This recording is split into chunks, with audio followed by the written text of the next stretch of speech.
If you're planning to retire abroad, one of the biggest questions on your list is probably Medicare. What happens to it when you leave? Do you lose it? Can you keep paying for it?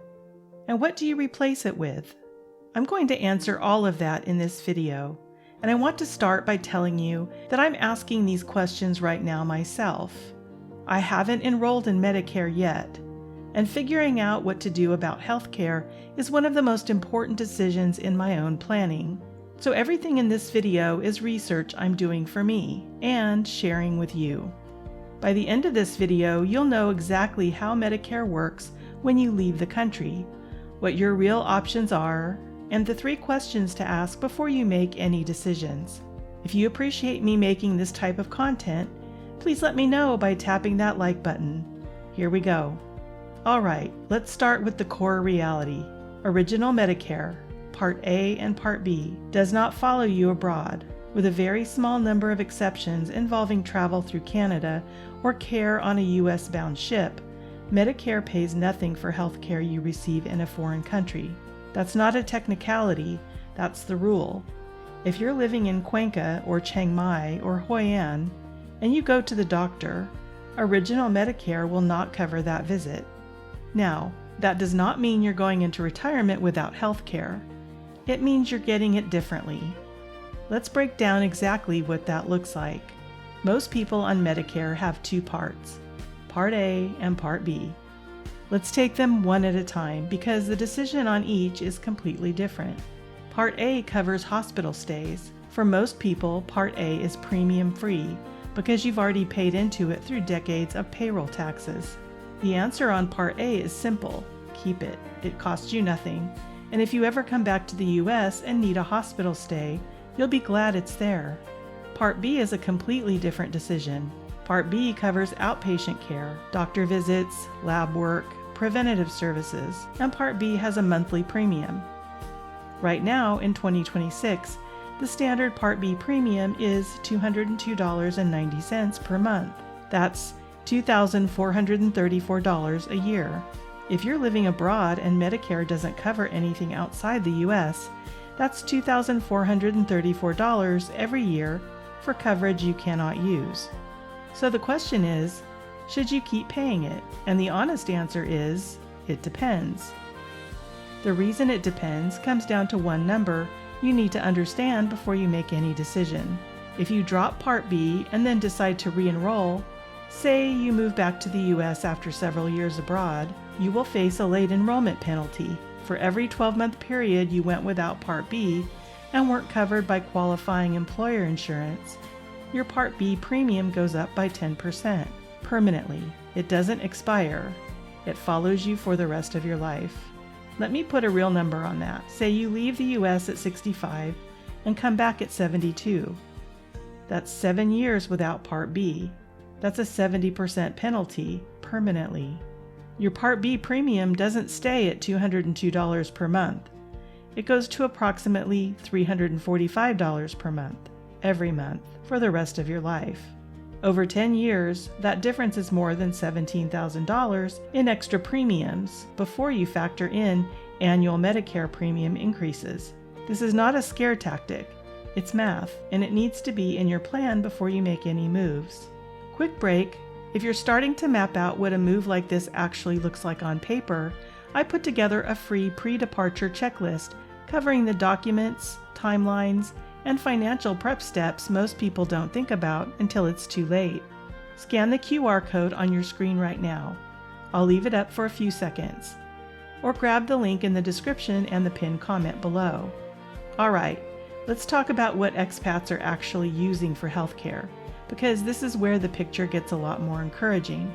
The 3 most common options are private expat health insurance, local public health care, and lower cost travel style coverage. Private expat insurance, companies like Cigna Global and Aetna International, give you comprehensive coverage that travels with you internationally, similar in structure to US employer coverage. Cigna Global plans generally run between $150 and $460 per month for someone in their 60s, depending on how much coverage you choose and whether you want the US included. If you're 60 or older, Cigna actually offers a 10% discount on plans with a deductible of $750 or more. SafetyWing is the other name you'll hear constantly in expat communities. SafetyWing's Nomad insurance is a leaner option, more like travel insurance than full health insurance, and it runs around $219 per month for ages 60 to 69 without U.S. coverage, or around $430 per month if you want to include the U.S. It has more exclusions than a comprehensive plan, so read the fine print carefully before you commit. The third option is the local public healthcare system. In countries like Portugal, Ecuador, and Thailand, expats who establish legal residency often have access to local healthcare at dramatically lower costs than anything you'd pay in the U.S. Quality and accessibility vary by country and city, so this is something to research specifically for wherever you're planning to go. Now here's the cost comparison that puts it in perspective.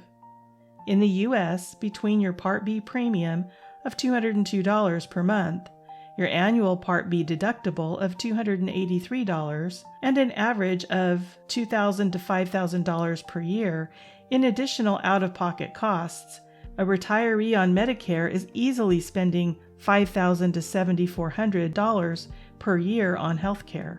In contrast, a solid expat insurance plan runs $1,800 to $5,500 per year, and in many of the countries we cover on this channel, a routine doctor visit in Chiang Mai costs between $15 to $30, and in Panama City between $20 to $50 out of pocket. The math looks very different when you change the location. And here's something that often surprises people. Original Medicare doesn't cover routine dental, vision, or hearing. None of it. No cleanings, no glasses, no hearing aids. For retirees living abroad, this is actually one of the hidden financial advantages of the move. A full dental implant in Mexico, the kind that runs $3,000 to $5,000 in the US, typically costs $800 to $1,200 at a reputable clinic. Thailand and Colombia offer similar savings. Many expats plan 1 or 2 dental visits per year into their travel budget and still come out well ahead. Vision care follows the same pattern. A comprehensive eye exam and a pair of prescription glasses in most of the destinations we cover on this channel will cost you less than the copay alone at home. This is a real financial benefit that doesn't show up in the Medicare comparison, but it absolutely belongs in your overall healthcare cost calculation. Now, here's a strategy that a lot of expats use, and it's worth knowing about. Many people who move abroad choose to keep Part B specifically for one scenario: major plan procedures. If you ever need a hip replacement, cardiac surgery, or cancer treatment, you get on a plane and have it done in the US under your Medicare coverage. Routine care you handle locally at low cost. Major surgery, you fly home. For people who aren't sure how long they'll be abroad or who want that safety net for serious procedures, keeping Part B and factoring that $202 into their abroad budget can actually be the right call. It's not right for everyone, but it's a real strategy and a lot of long-term expats use it. I also want to mention something that came up in my own research, specifically about Panama, which we covered earlier in this series. A handful of hospitals in Panama, the Panama Clinic, Cherokee Hospital, and Centro Medico May Lewis, have direct billing arrangements with Medicare Advantage plans, and that is a significant benefit. If you have a serious emergency, you are not paying a large hospital bill out of pocket and waiting for reimbursement. The hospital bills your plan directly. There are 2 things you need to know before you count on this. First, whether your specific Medicare Advantage plan includes foreign emergency coverage at all varies by plan. Not every Medicare Advantage plan offers it, and routine care is generally not covered even when emergency coverage is. Check your plan's summary of benefits before you rely on it. Second, Medicare Advantage plans are required to disenroll members who leave their service area for more than 6 months. So if you're a full-time expat, you may eventually lose your Medicare Advantage coverage altogether. This benefit is most relevant during an earlier transition phase, or if you're splitting time between the US and Panama rather than living there year-round. If Panama is where you're headed, knowing those hospitals exist and how they work is genuinely useful. Just go in with accurate expectations and verify your specific plan covers foreign emergencies before you make any assumptions. All right, let's bring this together with a simple decision framework. 3 questions. Question 1. Do I plan to return to the U.S. permanently at some point? If yes, or if you genuinely aren't sure, keep Part B. Factor that premium into your abroad budget and preserve your coverage. The late enrollment penalty isn't worth gambling on. Question 2. How long do I plan to be abroad? If it's 2 years or less, dropping Part B may not save you anything once you factor in the penalty you'd carry back. If you're planning a longer move, say 5 to 10 years, or indefinitely, the math shifts considerably. Run the numbers for your specific timeline. Question 3. What does healthcare actually cost in the country I'm moving to? Get specific numbers for your destination. The answer looks very different in Portugal versus Thailand versus Vietnam. Research the local public system. Get quotes from Cigna or SafetyWing and compare those numbers against what you'd spend keeping Part B. This is a decision worth running by a financial planner who specializes in expat retirement, but now you know exactly what questions to bring to that conversation. Here's the bottom line. Medicare abroad is not a wall. It's a decision point. You have real options, and the healthcare costs in most of the places worth retiring to are dramatically lower than what you're paying now. The key is going in with your eyes open, running the penalty math before you make any moves, and building a healthcare plan that actually fits the life you're planning. If this video helped you think through something you weren't sure about, please hit subscribe. I'm working through all of these decisions right alongside you. And if you haven't grabbed the free pre-departure checklist yet, scan that QR code on your screen right now, or grab the link in the description and the pinned comment. It covers the documents, timelines, and financial steps for making this move. The banking video is coming next. How do you manage your money when you live abroad? How do you avoid the fees, the exchange rate losses, and the frozen accounts? That's the next one. I'll see you there.